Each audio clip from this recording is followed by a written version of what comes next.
Mid-morning money on a Monday, brought to you by Bain O'Leary, Minnesota's retirement experts. And on a Monday morning, we're fortunate to have a chance to chat with Minneapolis-based business analyst and advisor Dale Kurschner to talk about a number of business things. Good morning, first of all, Dale. Thanks for your time this morning here on WCCO. Good morning, John. So this is a big story, and I knew this would be at the top of the page because everything changed just about 9 o'clock this morning when we saw that the Supreme Court struck down a federal law that bars gambling on football, basketball, baseball, other sports in most states, giving states the go-ahead to legalize sports betting on their own on an individual basis. And this could be a big win for Minnesota. We have a company here that's kind of a sleeper. You know, it's called Sportradar. And we talked about this when I was at Twin Cities Business, and I think you and I talked about this maybe a year or two ago. And yeah. The whole idea was this company here, these guys kind of cornered the market for real-time data from sports. And they have things like little microchips inside sports, like football helmets now, and they have things in shoulder pads so that you get real-time data as to what's going on. And, you know, in the United States, this was cool because it helps coaches, but their parent company, Sportradar's parent company, has this kind of data and has been using it for international online sports betting for years. And so we've been watching, thinking, boy, if they would just legalize gambling here, sports gambling online, this company will just take off. They have exclusive relationships, too, with the sports teams or the organizations. They've got exclusive lockups on this data with the NFL, the NBA, NASCAR, and the NHL. So, you know, it's a pretty good spot for them to be in right now. I would say, yeah. You know, it's probably we're going to have a conversation coming up with State Representative Pat Garofalo here before we wrap up this morning. I know he's going to have a press availability after noon today, but he agreed to come on and chat with us. He is one who's been in favor of pushing this forward for the state of Minnesota. I think he's probably boistered a bit by the Supreme Court decision. So I'd be curious to know just how far away something like this might be from actually occurring in Minnesota. Yeah, basically, the Supreme Court's given the states latitude to do as they want unless Congress comes in and passes something. And I don't think that's going to happen, in part because when you look at what's been going on behind the scenes, a lot of the, major U.S. professional sports leagues have publicly said they would like to keep it as is. They didn't want the Supreme Court to do away with it. But behind the scenes, we knew that quite a few of these guys were actually investing in Sportradar. So, you know, it's kind of interesting to see how they've been positioning themselves versus what they've been saying publicly. So we'll see what happens. 32 states supposedly are interested in doing it. All right, let's talk about a couple of other stories here. Cybersecurity Institute hopes to still gain some critically important funding this session. That time seems to be slipping away quite quickly here, Dale. But tell me about the Cybersecurity Institute. It's an interesting partnership between basically Metropolitan State University, Azule, which is a staffing firm that focuses on helping vets find jobs that pay well, and then also just other people in the community.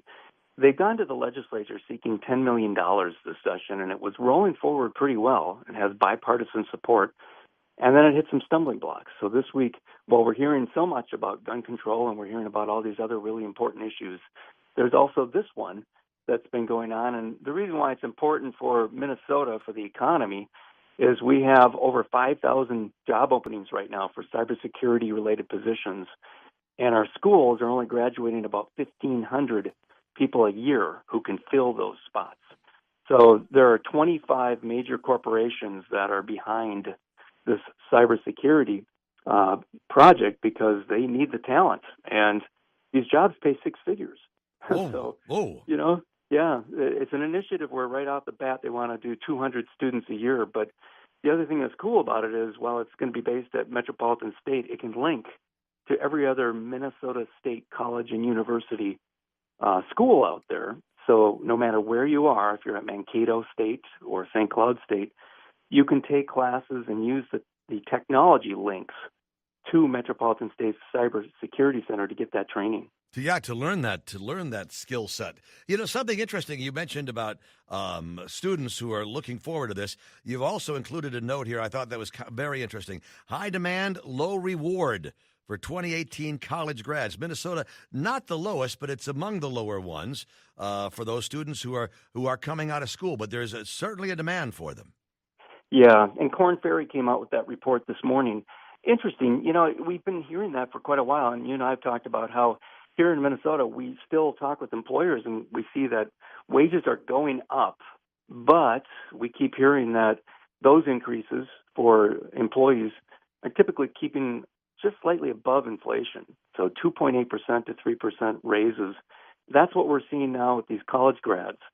Korn Ferry's report says those starting salaries went up about 2.8% in the last year. And when you think about inflation being 2%, that's not a huge gain. No, especially when you consider for these college grads what they have behind them, they're carrying along with them in terms of oftentimes baggage and the everything that comes together. Have we got time? I want to do this quickly because this is a great story here. 3 early-stage businesses are shaping the future of agriculture, and they have a strong connection to where we live. We're always taking a look at local business aspects when we have a chance to visit with Dale Kurschner. So tell me about these. Tell me, first of all, about Sentera.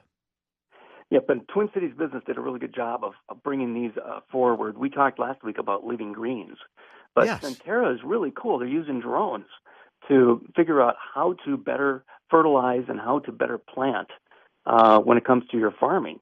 And so it's really cool. You get these drones. It fits in with their software, which provides 3D maps and analytical tools so that you can figure out how to better farm.